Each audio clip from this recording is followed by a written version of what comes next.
నమస్కారం. ఆంధ్రప్రదేశ్‌లో ఎన్‌డీఏ ప్రభుత్వం మొదటిసారిగా నూతన ఫుల్ బడ్జెట్ ప్రవేశపెట్టింది. ఈ నేపథ్యంలో బడ్జెట్ ఏ విధంగా ఉంది? ప్రజలకు ఏ విధంగా సంక్షేమం చేకూరుస్తుందనే అంశానికి సంబంధించి మనతో మాట్లాడేందుకు సమాచార శాఖ మరియు హౌసింగ్ శాఖ మంత్రివర్యులు కొలుసు పార్థసారథి గారు ఉన్నారు. నమస్కారం సార్. నమస్కారం. సార్ చెప్పండి సార్. ఏం మొత్తానికి మెగా బడ్జెట్ ఆంధ్రప్రదేశ్‌లో ప్రవేశపెట్టడం జరిగింది. ఈ బడ్జెట్ ఏ విధంగా ప్రజలకు మేలు చేకూరుస్తుందంటారు? బడ్జెట్ అనేది తప్పకుండా ప్రజలకి మేలు చేకూరుస్తుంది. బడ్జెట్ యొక్క లక్ష్యాలు, నాయకుడి యొక్క లక్ష్యాలు, ప్రభుత్వం యొక్క లక్ష్యాలు ఎప్పుడైతే ప్రజలకు అనుకూలంగా ఉంటాయో, స్వార్థరహితంగా ఉంటాయో తప్పకుండా ప్రతి బడ్జెట్ కూడా ఉపయోగపడుతుంది. ప్రత్యేకంగా ఈ బడ్జెట్లో ఎన్డీఏ ప్రభుత్వం చంద్రబాబు నాయుడు గారి నాయకత్వంలో ప్రవేశపెట్టిన బడ్జెట్ ఏదైతే ఉందో ఇది గత ఎన్నికల్లో, ఎందుకంటే చారిత్రాత్మకమైన ఎన్నిక, ఆంధ్రప్రదేశ్ చరిత్రలో ఎప్పుడూ జరగని ఎన్నిక, ఇంత గొప్ప మ్యాండేట్ ఇచ్చిన ఎన్నిక ఏది కూడా లేదు. సో ఆ ఎన్నికల్లో చంద్రబాబు నాయుడు గారు, తెలుగుదేశం పార్టీ, జనసేన, బీజేపీ కలిసి ఏదైతే హామీలు ఇచ్చారో, అదేవిధంగా తెలుగుదేశం పార్టీ సూపర్ 6 పేరు మీద ఏదైతే ప్రజలకి హామీ ఇచ్చారో వాటిని దృష్టిలో పెట్టుకుని, రాష్ట్ర భవిష్యత్తుని దృష్టిలో పెట్టుకుని, అదేవిధంగా ఈ రాష్ట్రంలోని యువతీ యువకులు ఎవరైతే లక్షలాది మంది ప్రతి సంవత్సరం కూడా గ్రాడ్యుయేట్స్ అవుతున్నారో, ఇంజనీర్లు అవుతున్నారో, వాళ్ళ భవిష్యత్తును కూడా దృష్టిలో పెట్టుకుని వ్యవసాయ రంగాన్ని, ఈ రాష్ట్రానికి మౌలికమైన ఏదైతే రంగం ఉందో, ఈ రాష్ట్ర అభివృద్ధికి, ఈ రాష్ట్రం ఈ స్థాయిలో ఉండటానికి కారణమైన వ్యవసాయ రంగం, అనుబంధ రంగాలు ఏదైతే ఉన్నాయో వాటన్నిటినీ పరిగణలో పెట్టుకొని ఈ బడ్జెట్ రూపొందించబడిందని చెప్పేసి మనం చేస్తాం. అదేవిధంగా ఈ బడ్జెట్ రూపకల్పనలో అనేక సవాళ్ళు కూడా మరి ఆర్థిక మంత్రి గారు, ముఖ్యమంత్రి గారు చూడాల్సి వచ్చింది. కారణం ఏంటంటే గత ప్రభుత్వం చేసిన ఏదైతే ఆర్థిక విధ్వంసం ఉందో, ఏదైతే ఆర్థిక అవకతవకలు కానివ్వండి, స్వార్థంతో చేసిన పరిపాలన ఏదైతే ఉందో దాని మూలంగా చాలా ఈ రాష్ట్రాన్ని గట్టెక్కించడానికి ప్రతి విషయం కూడా ఒకటికి 10 సార్లు ఆలోచించాల్సిన పరిస్థితి. అదేవిధంగా కేంద్ర ప్రభుత్వ సహకారం ఉంది కాబట్టి ఇది కూడా సాధ్యమవుతుందనే విషయాన్ని కూడా ఈ సందర్భంగా చెప్పాల్సిన అవసరం ఉందని చెప్పేసి నేను భావిస్తాను. ఏదేమైనా కూడా రాష్ట్రంలో అభివృద్ధి, సంక్షేమ రంగం, వ్యవసాయ రంగం, యువత భవిష్యత్తు వీటన్నిటినీ కూడా మరి పరిగణలోకి తీసుకుని ఈ బడ్జెట్ ప్రవేశపెట్టారు. అదేవిధంగా గత ప్రభుత్వంలో కనుక గమనించినట్టయితే జగన్మోహన్ రెడ్డి ప్రభుత్వంలో 4 లక్షల కోట్ల మేర అప్పులు తీసుకొచ్చి అభివృద్ధి చేశామని చెప్పారు. అంటే ప్రస్తుతం కూడా 3,22,059 కోట్లు బడ్జెట్ పెట్టారు. అంటే ప్రస్తుతం కూడా మరి అప్పులు తీసుకొస్తారా, లేకపోతే ఏ విధంగా సంక్షేమ ఈ అభివృద్ధి చేస్తారు, ఈ బడ్జెట్ ఏ విధంగా పంపిణీ చేస్తారు అనేది కూడా కొన్ని ఆరోపణలు వస్తున్నాయి. అప్పులు తీసుకురావడం అనేది తప్పని చెప్పేసి చెప్పలేం. ఈ ఎకానమీ కండిషన్లో, ఈ ప్రస్తుతం స్పీడ్ ఎకానమీ ఉన్న పరిస్థితుల్లో అప్పు తీసుకురావటం తప్పని చెప్పేసి నేను భావించట్లేదు. కానీ తీసుకొచ్చిన అప్పుని ఏ విధంగా ఖర్చు పెడతారు, తీసుకొచ్చిన అప్పు ద్వారా భవిష్యత్ తరాలకి ఏ విధమైన ఆస్తిని మనం వారికి అందజేస్తాం అనేది ఇక్కడ సమస్య. ఒకవేళ 2014-19 తీసినట్లయితే దాదాపు 59% క్యాపిటల్ ఎక్స్పెండిచర్ చేశాం, మూలధన వ్యయం. అదే 2019-24 మధ్యలో కేవలం 20% మాత్రమే క్యాపిటల్ ఎక్స్పెండిచర్ చేశారు. సో కాబట్టి తీసుకొచ్చిన అప్పుని ఏ విధంగా ఈ రాష్ట్ర భవిష్యత్తు కోసం వాడుతున్నాం అనేది ఆలోచించాలి. అంతేకాకుండా ఒక లక్ష్యంతో పనిచేయబోతుంది ఈ ఎన్డీఏ ప్రభుత్వం చంద్రబాబు నాయుడు గారి నాయకత్వంలో. ఏ విధంగా అయితే 2047కి దిశానిర్దేశం చేసుకుని కొన్ని లక్ష్యాలని సిద్ధపరచుకుని ఏదైతే కేంద్ర ప్రభుత్వం ముందుకెళ్తుందో, అదేవిధంగా చంద్రబాబు నాయుడు గారి నాయకత్వంలో స్వర్ణాంధ్ర 2047 లక్ష్యంతో కొన్ని సూత్రాలు, కొన్ని ప్రిన్సిపల్స్ ఏర్పాటు చేసుకుని ఈ 5 సంవత్సరాల్లో 2024-29 మధ్య కాలంలో ఆ స్వర్ణాంధ్రకి బలమైన పునాదులు వేయాలనేది ఈ ముఖ్యమంత్రి గారు, అదేవిధంగా కూటమి ప్రభుత్వం యొక్క లక్ష్యం. అదే దాంట్లో భాగంగానే అప్పు ద్వారా ఈ రాష్ట్ర ప్రజల సంక్షేమం కోసం, వ్యవసాయ రంగం కోసం, పారిశ్రామిక రంగం కోసం, సంక్షేమ రంగం కోసం కూడా మరి వినియోగిస్తామని చెప్పి. ఇప్పుడు గత ఎన్నికల సందర్భంలో కూడా కూటమి ప్రభుత్వం మీద ఎన్నో ఆశలు పెట్టుకున్నారు. ఈ నేపథ్యంలో సూపర్ 6 అనే పథకాన్ని కూడా తీసుకొచ్చారు. ఈ పథకాలు కూడా దీనికి సంబంధించినటువంటి నిధులు కేటాయింపు కూడా జరిగిందని అనుకోవాలా? తప్పకుండా జరిగినాయి. వాస్తవానికి ఏంటంటే గత ప్రభుత్వం మీద ఉన్న ద్వేషం కానివ్వండి, గత ప్రభుత్వం చేసిన అరాచకాలు కానివ్వండి, వ్యతిరేక భావంతో ఎప్పుడు ఇందాక చెప్పినట్లు ఎప్పుడు లేని విధంగా మ్యాండేట్ ఇచ్చారు. ఆ మ్యాండేట్తో పాటు ఆశలు కూడా చాలా ఎక్కువగా ఉన్నాయి. ప్రజలు ఆకాంక్షలు ఆశలు కూడా ఎక్కువ ఉన్నాయి. దాన్ని ఆ ఆకాంక్షలు తీర్చడానికి ముఖ్యమంత్రి గారు పెద్ద కసరత్తు కాదు, యజ్ఞం చేస్తున్నారని చెప్పేసి చెప్పక తప్పదు. ఎందుకంటే మామూలు పరిస్థితుల్లో అయితే ప్రజల ఆకాంక్షలు తీర్చడానికి మరి దాన్ని ఏమంటారు, అన్నీ కూడా చేయగలిగిన సత్తా, వ్యూహం ఉన్న వ్యక్తి, విజన్, వ్యూహం అన్నీ ఉన్న వ్యక్తి చంద్రబాబు నాయుడు గారు. కానీ ఈ 5 సంవత్సరాల్లో జరిగిన ఆర్థిక విధ్వంసం ఏదైతే ఉందో ఆయన చేతులు కూడా కట్టేయబడుతున్నాయి. సో ఆయన చేయాలని అనుకున్నా కూడా చేయలేని తప్పనిసరి పరిస్థితుల్ని ఈ రాష్ట్రంలో గత ప్రభుత్వ పరిపాలనగా ఏర్పడినాయి. అయినా కూడా వాటిని అధిగమిస్తున్నాం. సూపర్ 6లో ఏదైతే చెప్పామో ఇప్పటికే 4 స్కీమ్స్ అనౌన్స్ చేశాం, 5 స్కీమ్స్ని అనౌన్స్ చేశాం. ఇది ఎన్టీఆర్ భరోసా కానివ్వండి, 4000 పెన్షన్. ఈ దేశంలో ఏ రాష్ట్రంలో కూడా ఇంత అమౌంట్ పెన్షన్ ఇచ్చే పరిస్థితి లేదు. గత ప్రభుత్వం కూడా 1000 రూపాయలు పెంచింది గత ప్రభుత్వం కూడా, కానీ ఎన్ని సంవత్సరాలు పెంచింది? 5 సంవత్సరాలు పెంచింది. కానీ ఈ ప్రభుత్వం ఒకే ఒక రోజులుగా అధికారం వచ్చిన వెంటనే నిర్ణయం తీసుకుంది, పెంచేసి. అదేవిధంగా దీపం 2 కానివ్వండి, లేదు అన్నా క్యాంటీన్లు ఏదైతే ఉన్నాయో అవి కానివ్వండి, కొన్ని లక్షల మంది, కోట్ల మంది ఆకలి తీరుస్తుంది అన్నా క్యాంటీన్ అనేది. ఏది 5 రూపాయలకే చాలామంది పేదలకి ఆకలి తీర్చే కార్యక్రమం. అదేవిధంగా రేపు స్కూల్స్ స్టార్ట్ అయ్యేటప్పటికి, అకాడమిక్ ఇయర్ స్టార్ట్ అయ్యేటప్పటికి తల్లి దీవెన కార్యక్రమం ఏదైతే ఉందో అది కూడా ప్రారంభిస్తున్నామని చెప్పేసి దానికి నిధులు కూడా కేటాయించాం, దాదాపు 9,000 కోట్ల రూపాయలు. ఎన్టీఆర్ భరోసా అనేది 28,000 కోట్ల రూపాయలు ఎన్టీఆర్ భరోసా.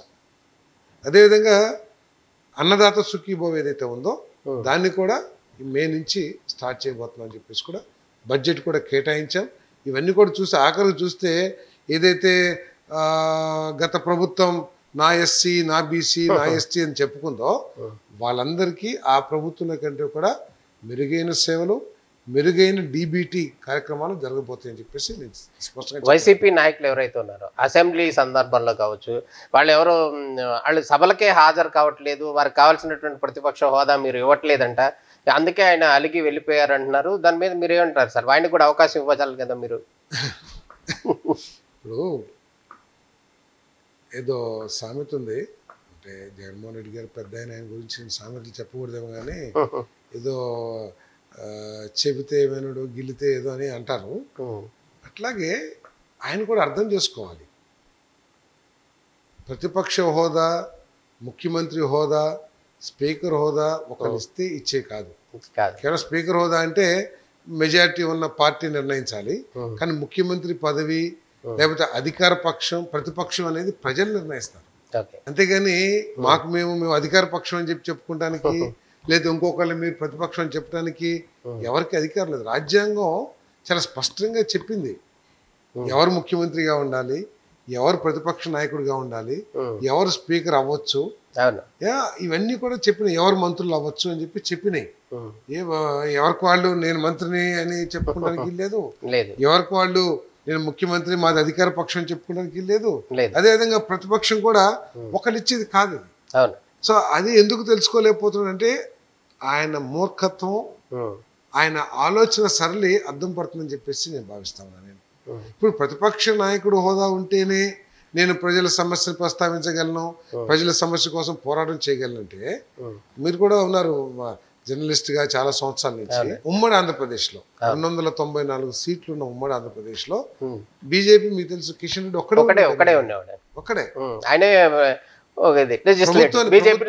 ఆయన ఒకడే కదా ప్రభుత్వం నిలదీయగలిగాడా లేదా? ఆయన బలమైన ఉపన్యాసాలు చేసేవాడు లేదా?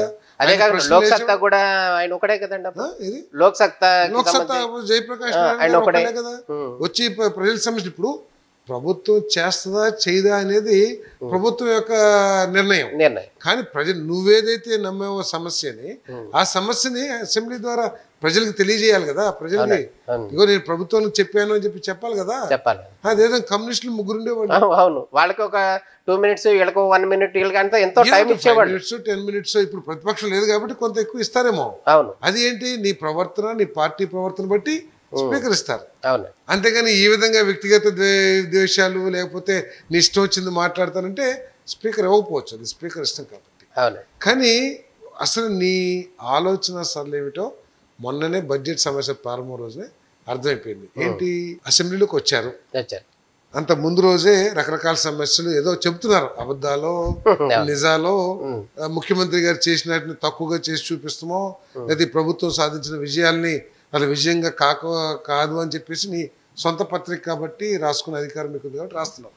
కనీసం ఆ పత్రికలో రాసిన విషయాల కోసమైనా సరే వాయిస్ ఇప్పాలిగా. చెప్పడానికి మొత్తం 9 మంది ఎమ్మెల్యేలు, 10 మంది ఎమ్మెల్యేలు, తర్వాత 20-15 మంది ఎమ్మెల్సీలని పోడియం దగ్గర పంపించావు కదా.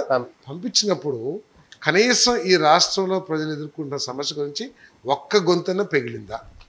అంటే ఏంటి, నీకు ప్రజా సమస్యలు కానీ ఈ రాష్ట్ర సమస్యలు కానీ పట్టవు. నువ్వు రాజకీయాల్లోకి వచ్చింది ముఖ్యమంత్రి అవుతానికి, హోదా కోసం, నీ సమస్యలు తీర్చుకుంటానికి, లేకపోతే నీ వ్యక్తిగత అభిలాషను తీర్చుకుంటానికి, ఆ రాజకీయపు మనస్తత్వాన్ని తృప్తిపరచుకుంటానికి వచ్చామనేది స్పష్టమవుతా ఉంది. సో ఇది కరెక్ట్ కాదు కదా. మేము ఇచ్చేది కాదు అది ప్రతిపక్ష హోదా, రాజ్యాంగంలో చట్టంలో నిర్దేశించబడ్డాయి. సో దాని ప్రకారం అవకాశం ఉంటే ఎవరైనా ఇస్తారు. ఈ రాజధాని అభివృద్ధికి సంబంధించి కూడా నిధులు కేటాయింపు జరిగింది, దానికి సంబంధించినటువంటి అభివృద్ధి కూడా జరిగే అవకాశం కనపడుతుంది. 100% 27-28 కల్లా తెలుగు ప్రజలు, ఆంధ్రప్రదేశ్ ప్రజలు సంతోషం, గర్వించదగ్గ రాజధానిని ఈ ప్రభుత్వం ఏర్పాటు చేయబోతుందని చెప్పేసి మనం చేస్తాం. అదేవిధంగా ఆంధ్రప్రదేశ్లో ఉన్నటువంటి ప్రజలు, పేద ప్రజలు ఎవరైతే ఉన్నారో వాళ్ళకి హౌసింగ్ నిర్మాణం చేస్తామని కూడా హామీ ఇచ్చారు. ఈ నేపథ్యంలో హౌసింగ్ శాఖ మంత్రిగా ఉన్నారు, మీరు ఏమి హామీ ఇవ్వబోతున్నారు సార్? ఈ హౌసింగ్ నిర్మాణం ఏ విధంగా జరగబోతుంది? బడ్జెట్ చూస్తే అర్థమవుతుంది, ప్రభుత్వం తీసుకున్న నిర్ణయాలు చూస్తే అర్థమవుతాయి. ఏంటంటే గత ప్రభుత్వంలో కూడా మీరున్నారు. ఏం చెప్పారు జగన్మోహన్ రెడ్డి గారు? పేదవాళ్ళకి పెత్తందారులకి పోటీ అన్నారు. పోటీ మధ్య జరిగే యుద్ధం అన్నారు. పేదలకి పెద్దలకి, పెద్దలకి పెత్తందారులకి, పేదలకి అని ఏదో చెప్పారు. నా ఎస్సీ, నా ఎస్టీ, నా బీసీ ఇవన్నీ చెప్తా ఉండేవాళ్ళు. ఆయనకి ఇవన్నీ కూడా ఏంటంటే fancy words. Okay, attractive words. కానీ పేదలు, ఎస్సీ, ఎస్టీ, బీసీలు ఫ్యాన్సీకి వాడుకునే వర్గాలు కాదు. వాళ్ళకి ఎవరు నిజంగా చేస్తున్నారు, ఎవరు చేసే ఆలోచనతో ఉన్నారు, ఎవరి మూలంగా మేలు జరిగిద్దని పూర్తిగా విచక్ష శక్తి ఉన్న వర్గాలు. ఇప్పుడు హౌసింగ్ స్కీమ్ గురించి అడిగారు కాబట్టి 2014-2019 మధ్యలో ఎన్టీఆర్ హౌసింగ్ పూర్తిగా రాష్ట్ర ప్రభుత్వ నిధులతో 2.5 లక్షల రూపాయలు ఒక యూనిట్కి ఇచ్చారు. దాంతోపాటు నా ఎస్సీ, నా ఎస్టీ, నా బీసీ అని చెప్పేసి డాయస్ల మీద ఒకదంపుడు చెప్పకపోయినా మనసులో ఆ వర్గాల గురించి అభిమానం, వాళ్ళకి చేయాలనే ఆలోచన ఉంది కాబట్టి ఎస్సీలకి 50,000, ఎస్టీలకి 75,000, పీజీటీవీస్కి 1,00,000 రూపాయలు ఇచ్చారు అదనంగా. ఏది 2.5 లక్షలకు అదనంగా. ఈ 2.5 లక్షలు ప్లస్ 50,000 లేకపోతే 75,000 ఇవన్నీ కూడా పూర్తిగా రాష్ట్ర ప్రభుత్వం నిధులు. ఓకే, అంటే చెయ్యాలనే అభిలాష, చేయాలనే ఆలోచన ఉన్న నాయకుడు ఇచ్చిన పథకం. తర్వాత జగన్మోహన్ రెడ్డి గారు వచ్చారు. జగన్మోహన్ రెడ్డి గారు వచ్చిన తర్వాత కేంద్ర ప్రభుత్వం 1,50,000 ఇస్తానండి. 1,50,000 ఇస్తానన్నప్పుడు కనీసం 1,00,000, అంతకుముందు ప్రభుత్వం 2.5 లక్షలు ఇచ్చింది, నేను 1,00,000, అదేవిధంగా ఎస్సీలకి ఒక 50,000, 25,000 లేకపోతే కొంత పెంచి 70,000 ఇస్తానని చెప్పేసి ఆలోచన చేయాలిగా. ఎస్సీలకి, ఎస్టీలకి ఇచ్చిన డబ్బులు ఏదైతే ఉందో పూర్తిగా క్యాన్సిల్ చేశారు. 2.5 లక్షల రూపాయలు రాష్ట్ర ప్రభుత్వ నిధుల్ని ఆనాడు చంద్రబాబు నాయుడు గారు ఇస్తే జగన్మోహన్ రెడ్డి గారు కేవలం 30,000 రూపాయలు మాత్రమే ఇచ్చాడు. పూర్తిగా రాష్ట్ర ప్రభుత్వ నిధులతో చంద్రబాబు నాయుడు గారు గృహ నిర్మాణ కార్యక్రమం చేస్తే ఈయన కేంద్ర ప్రభుత్వం ఇచ్చిన 3,900 కోట్లు కూడా డైవర్ట్ చేశాడు వేరే కార్యక్రమాలకి.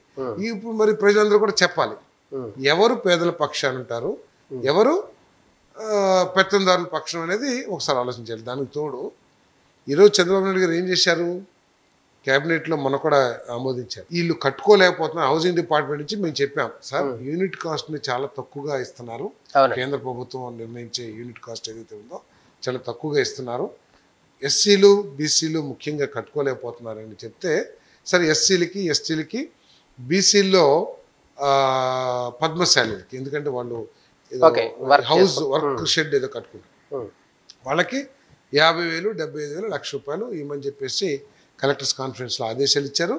ఫైల్ కూడా అప్రూవ్ అయిపోయింది, జీవో కూడా ఈరోజు రేపేస్తుంది.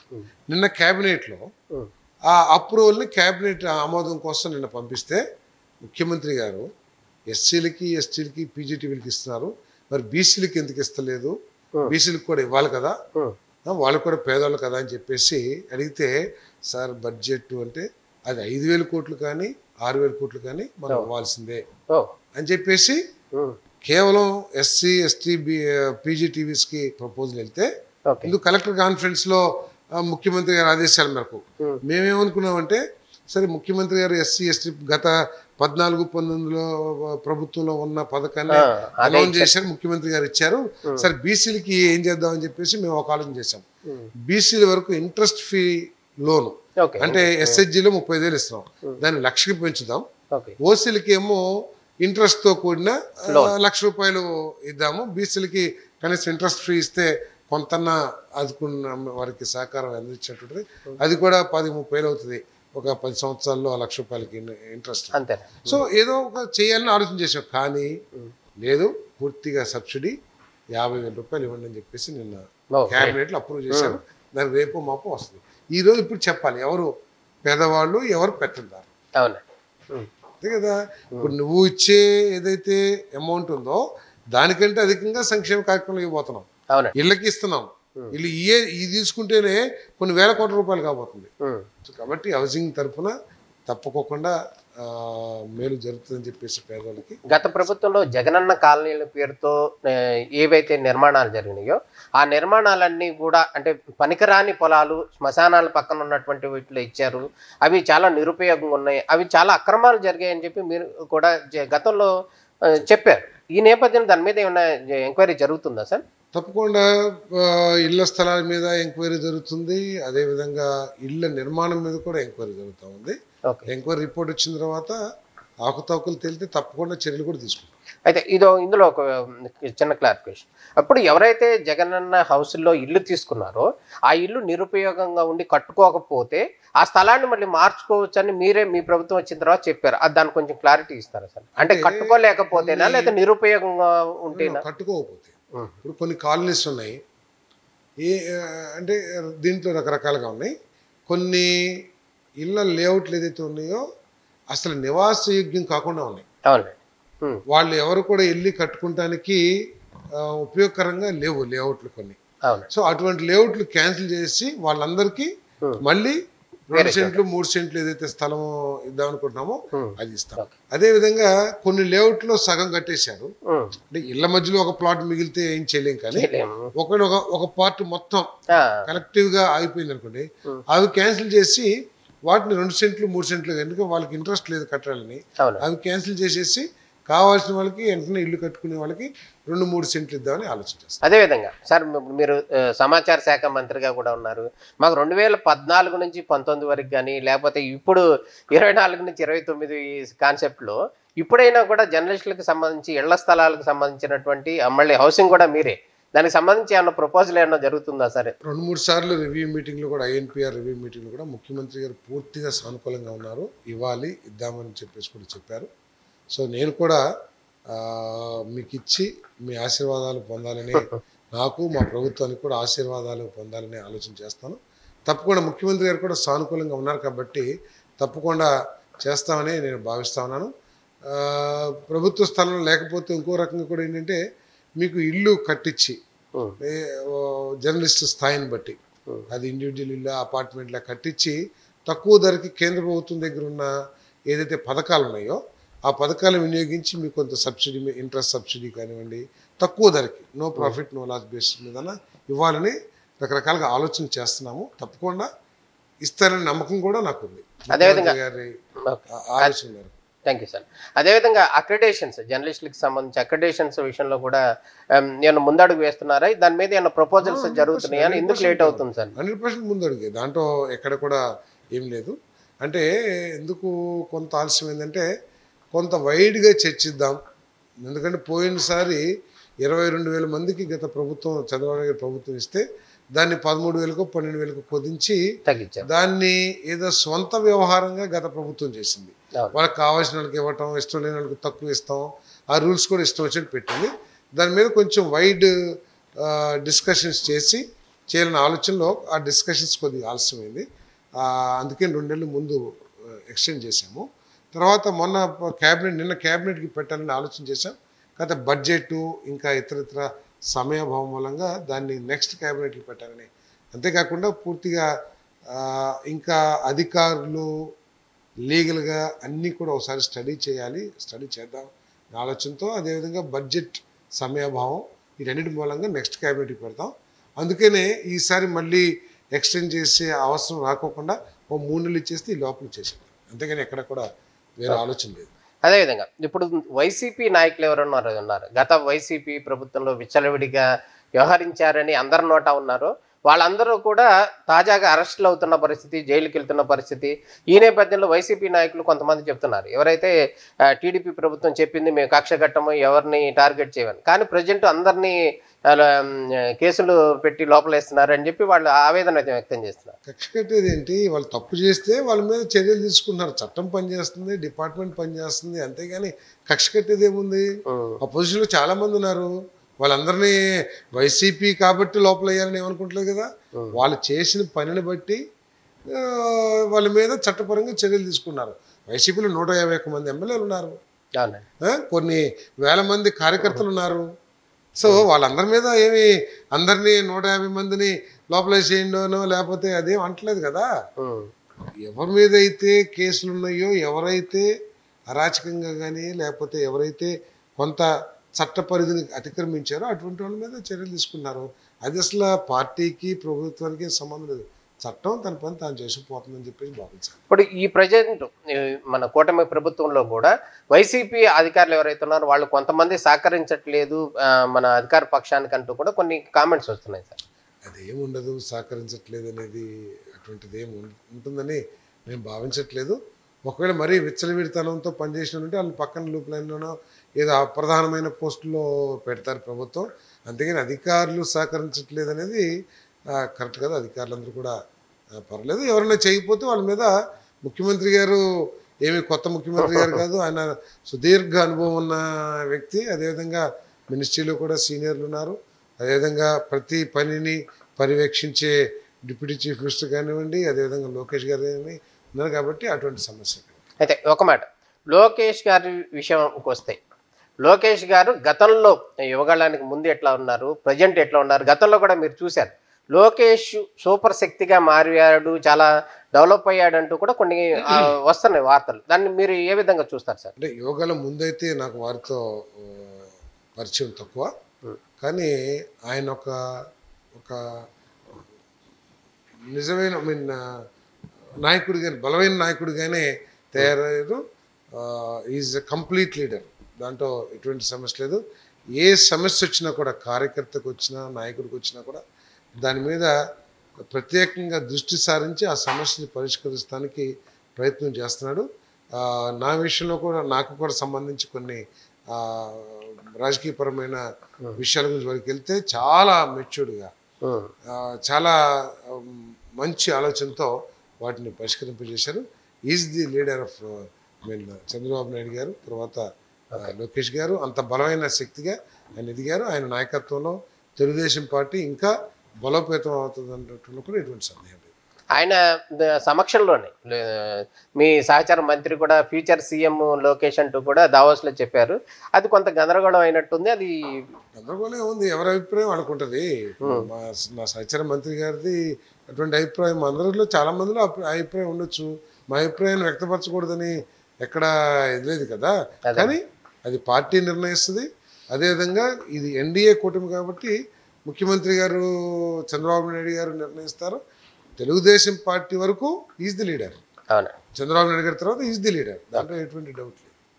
అయితే ఇంకొకటి ఏంటంటే పవన్ కళ్యాణ్ డిప్యూటీ సీఎం గారు, సీఎం చంద్రబాబు నాయుడు గారు వాళ్ళిద్దరి మధ్య ఏదో చిన్న పరపత్యాలు ఉన్నాయి అంటూ కూడా కొన్ని కామెంట్స్ రోమర్స్ ఎన్ని వస్తున్నాయి. పొలాలు పెట్టినా మేము పెట్టట్లేదు. ఎంత కెలికినా కూడా వారిద్దరి మధ్య ఎక్కడ పొరపచ్చాలో వాళ్ళిద్దరు ఉన్నంత సన్నిహితంగా కానీ మంచి సోదర భావమో లేకపోతే ఏ భావం స్నేహభావమో ఏదైనా కానివ్వండి, నేనైతే ఇప్పుడు దాకా ఏ రాజకీయ నాయకుల మధ్య చూడలేదు. ఒకే పార్టీలో ఉన్న నాయకుల మధ్య కూడా అంత స్నేహభావం సోదర భావం లేదా ఒక మంచి భావం అనేది ఎక్కడ ఉండదు. వాళ్ళిద్దరి మధ్య ఎటువంటి పొరపచ్చాలో పవన్ కళ్యాణ్ గారు పదే పదే చెప్తూ ఉన్నారు. చంద్రబాబు నాయుడు గారి రాబోయే 15-20 సంవత్సరాలు కూడా ముఖ్యమంత్రిని. కాబట్టి మీరు ఎంత ప్రయత్నం చేసినా లేదా ప్రతిపక్షం ఎంత ప్రయత్నం చేసినా లేకపోతే ఇంకెవరన్నా స్వార్థంతో చేసినా వర్కౌట్ అవ్వదు. Okay sir. అయితే మొత్తానికి ఓవరాల్గా చెప్పండి సార్, కూటమి ప్రభుత్వం మీద ఎన్నో హోప్స్ పెట్టుకుని కూటమి ప్రభుత్వానికి మద్దతు ఇచ్చారు. ఈ 9 నెలల్లో దాదాపు కూటమి ప్రభుత్వం ప్రజల అంచనాలకు తగ్గట్టుగా వాళ్ళకి చేరుకుందని మనం భావించవచ్చా? మీరు సమాచార శాఖ మంత్రిగా ఉన్నారు కాబట్టి ఈ నేపథ్యంలో ఎట్లా ఉంది పరిపాలన ఓవరాల్గా ఈ 9 నెలలు? ఓవరాల్గా పరిపాలన బ్రహ్మాండంగా ఉంది. రాష్ట్ర అభివృద్ధికి అదేవిధంగా ప్రజల సంక్షేమాన్ని దృష్టిలో పెట్టుకుంటే బ్రహ్మాండంగా ఉంది. ప్రజలకి ఒక మంచి భవిష్యత్తును ఏర్పాటు చేయగలిగిన పరిపాలన అయితే ఉంది రాష్ట్రానికి. ఆకాంక్షలు ఇందాక చెప్పినట్లు ఆకాంక్షలు చాలా ఎక్కువగా ఉన్నాయి. ఆకాంక్షలు ఉండటంలో తప్పులేదు, కానీ ఆకాంక్షలు ఎక్కువగా ఉండటం కూడా వారి తరపు నుంచి ప్రజల తరపు నుంచి తప్పులేదు. ఎందుకంటే 5 సంవత్సరాలు చాలా కష్ట నష్టాలు పడ్డారు కాబట్టి ఏదో మా ప్రభుత్వం వచ్చింది మన ప్రభుత్వం వచ్చింది అనే భావంతో ఆకాంక్షలు ఎక్కువగా ఉన్నాయి. దాన్ని అందుకోవటానికి ఈ ప్రభుత్వం శతవిధాల కృషి చేస్తుంది. దాంట్లో ఎటువంటి ఏ ఒక్క అవకాశాన్ని కూడా వదులుకోదు. ఆ ఆకాంక్షలను తీర్చడానికి ప్రభుత్వం ప్రయత్నం చేస్తుంది. కాకపోతే పరిస్థితులు కూడా ప్రజలు కార్యకర్తలు నాయకులు అందరూ కూడా అర్థం చేసుకుని కొన్ని సాధ్యాసాధ్యాలను కూడా మంచి మనసుతో అర్థం చేసుకుంటే ప్రజల సమస్యలు తీర్చడానికి మాత్రం ఎక్కడ కూడా వెనకాడే పరిస్థితి లేదు.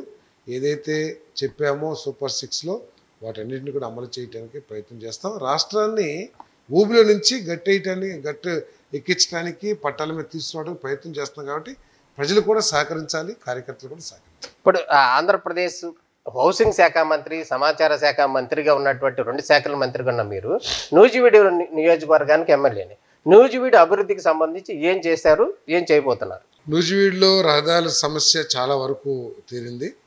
అదేవిధంగా చింతలపూడి ప్రాజెక్టు కోసం నేను ముఖ్యమంత్రి గారితో కానీ ఇరిగేషన్ మంత్రి గారితో కానీ పదే చర్చించడం, అవసరమైతే ఉన్న కోర్టు కేసులు ఉన్నాయో దాన్ని నూజివీడు ప్రజల తరపున నేను అడ్వకేట్ని పెట్టి కూడా పోరాటం చేస్తానికి ప్రయత్నం చేస్తూ ఉన్నాను.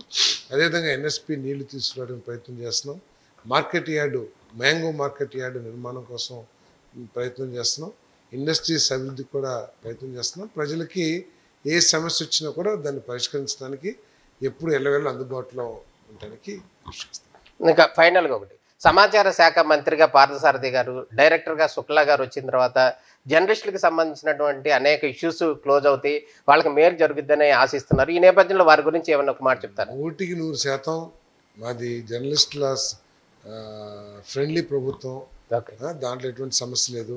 జర్నలిస్టుల సమస్యలు పరిష్కరించడానికి ఏదైనా ఉంటే విషయం చర్చించి పరిష్కరించడానికి కూడా సిద్ధం. ఈ ప్రభుత్వం ఎప్పుడు కూడా అన్ని వర్గాల ప్రజలకి మేలు చేయాలన్న ఆలోచనతో ఉండే ప్రభుత్వం. Thank you sir. ఇది సమాచార శాఖ మంత్రి పార్థసారథి గారు చెప్తున్నటువంటి విశేషాలు. నమస్కారం.